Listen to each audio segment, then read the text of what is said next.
Lakini kikubwa alichokisema yeye kwamba mlango ambao Tabora itapitia leo na wao Yanga wapitie huo. Waache tabia zao za kuchepuka milango ya kuingilia. Tuje kwenye mchezo kabisa. Tumesikia Genesis akizungumza, kocha wa Tabora United ambaye hakuwepo katika ushindi wa mabao matatu katika uwanja wa Chamazi.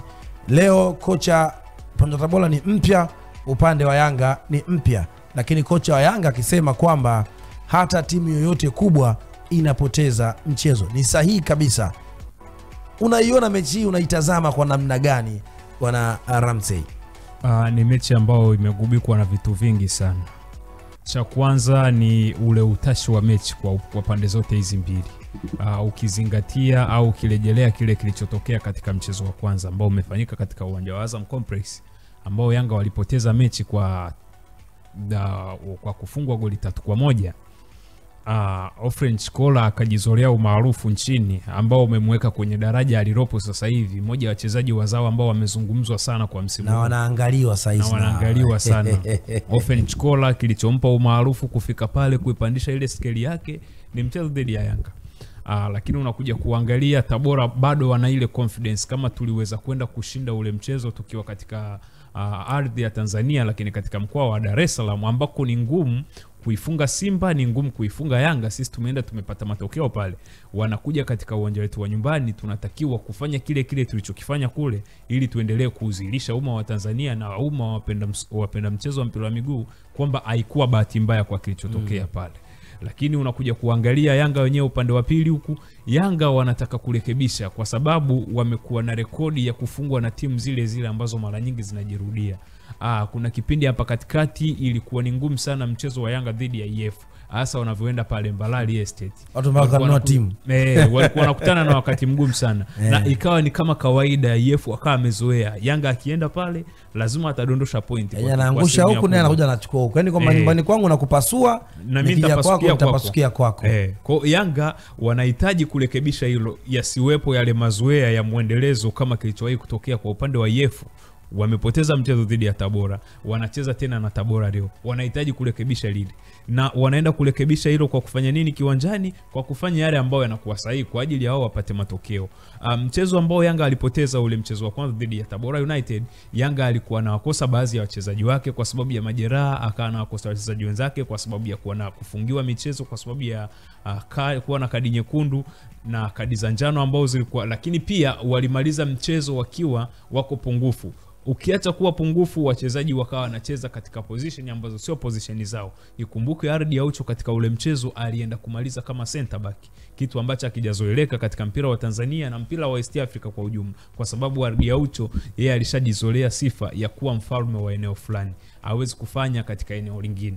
Ile tunasema ile ufanisi wake katika nafasi nyingine unakuwa ni mdogo sana ukilinganisha na nafasi ambayo kazoeleka kutumika.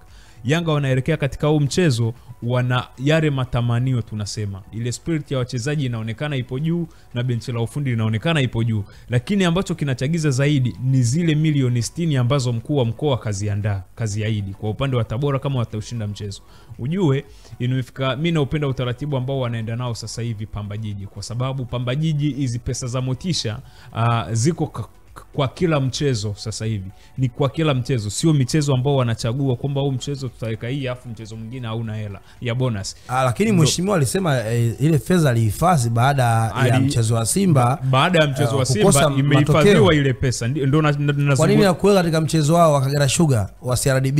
Ndio ninachokizungumza hichi kitu. Ndio maana nawapongeza Pamba kwa sababu wao Pamba kila mchezo wanazo milioni 10 wakishinda. Wanachukua na mfungaji wa goli anachukua shilingi 250,000. Anayefunga goli katika michezo ya Pamba, haijalishi wamepoteza au wameshinda, lakini atakayotia mpira kimiani 250,000 inatoka halmashauri. Mechi ambao wanashinda wanachukua milioni 10.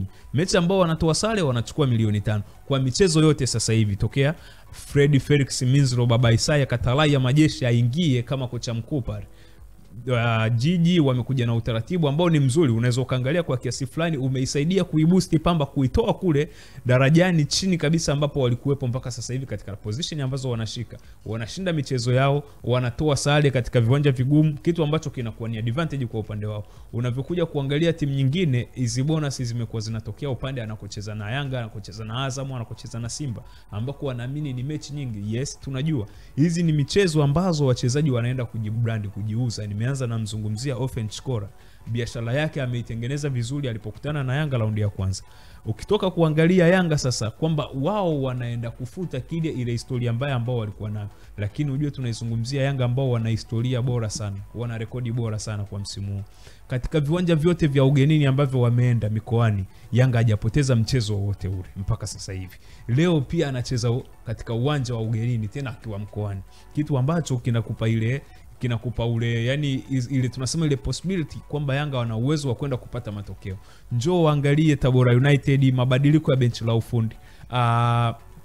Kocha aliyekuepo Anset Makiadi alifanya vizuri sana, alitengeneza Tabora United kuwa timu ya ushindani, timu ya daraja la kati, lakini ambayo ilikuwa inashindania vitu na inavipata.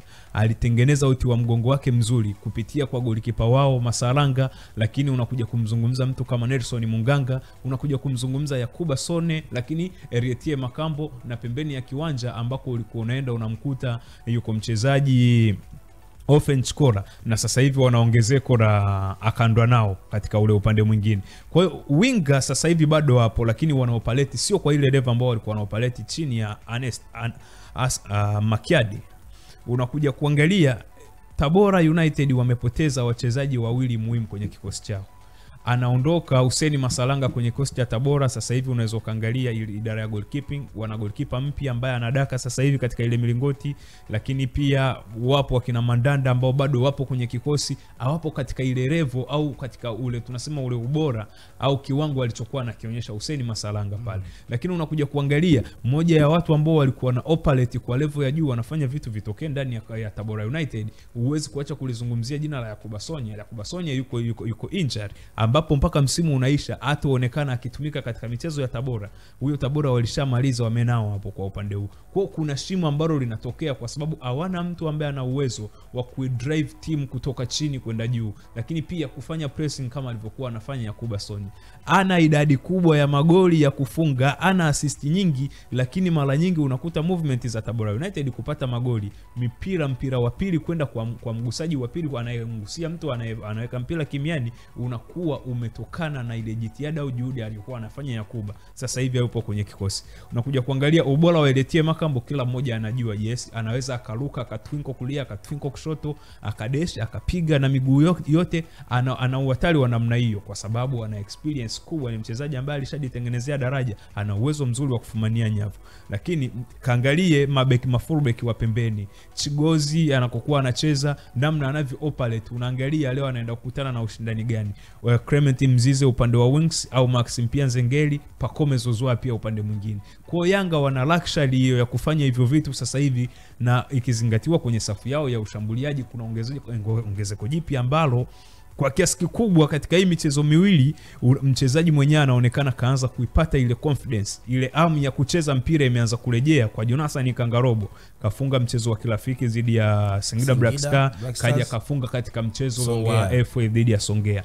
Huu muendelezo kama ana uwezo wa kuipiki ile form katika hii michezo miwili aliyoionyesha, akaenda nao katika mchezo wa leo, Yanga wanakuwa na kitu cha ziada. Lakini angalia ile safu ya ushambuliaji ya Yanga, ina numbers zinatisha. Prince Dube, Clement Mzize, Maxim Pia Nzengeli, Steven Aziziki, Pacome Pedro Zouzoua, au pekee wanakuonyesha kiasi gani kwamba Yanga wako wapi, wako katika level ipi, na Tabora United wako katika level ipi. Lakini njoo uangalie namna Yanga kurudi nyuma wanavyokuwa wanazuia. Ujue chini ya Miguel Gamond, chini ya Sidi Lamovic, tumeona Yanga wakishinda goli nyingi katika turnovers. Wanavyopoka mpira kwa mpinzani ndo wanaenda kushambulia, shambulizi la haraka zaidi ambalo mara nyingi limekuwa likiwalipa. Lakini chini ya Miludi Amdi wanachokifanya Yanga hawashindi sana zile goli za turnovers, lakini pia wamekuwa na mbinu nyingine mbadala ambayo inawafanya wapate matokeo. Wanapata matokeo yao kwa kutengeneza pasi nyingi kutoka nyuma. Kwa hiyo timu nzima sasa hivi inacheza tunasema ile playing from the back.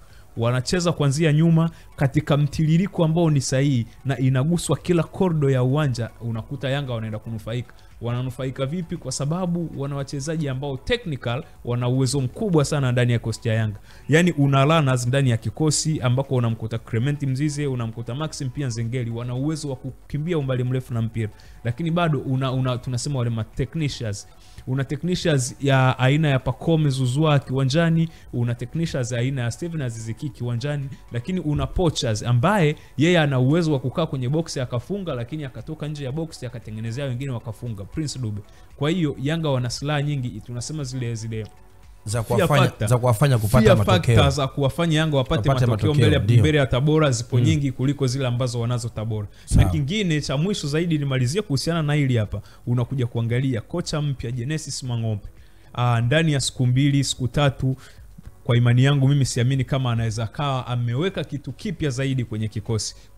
Kitu ambacho pekee anaweza kaa amekifanya na kinaweza kikaweka out katika mchezo ni ile hali ya kwenda kuwaamsha wachezaji dressing room kwamba twendeni uwanjani tucheze, tupambanie beji ya Tabora United, kitakachopatikana tutakichukua, kwa sababu timu tunaocheza nayo hapa class kuliko sisi, lakini tuna uwezo wa kwenda kupata, kwa sababu kuna falsafa moja inasema hivi, waliosoma chuo cha ukocha pale Fiorentina Florence wanaamini coach ndo baba wa kwanza, coach ndo mwana saikolojia wa kwanza, coach ndo mwalimu wa kwanza kwa mchezaji wa mpira wa miguu, kwa sababu yeye ndo anaweza kumwambia Joseph Moses Karunduka unaweza au Joseph Moses Karunduka uwezi. Anavyokuambia unaweza, ukienda kiwanjani unaenda kupigana kwa ajili ya kupigania kazi yake na kujiboresha wewe ili uende kuboreshewa maslahi yako. Kwa hiyo kwa mantiki hiyo unaiona Yanga ikienda kupata alama 3 leo?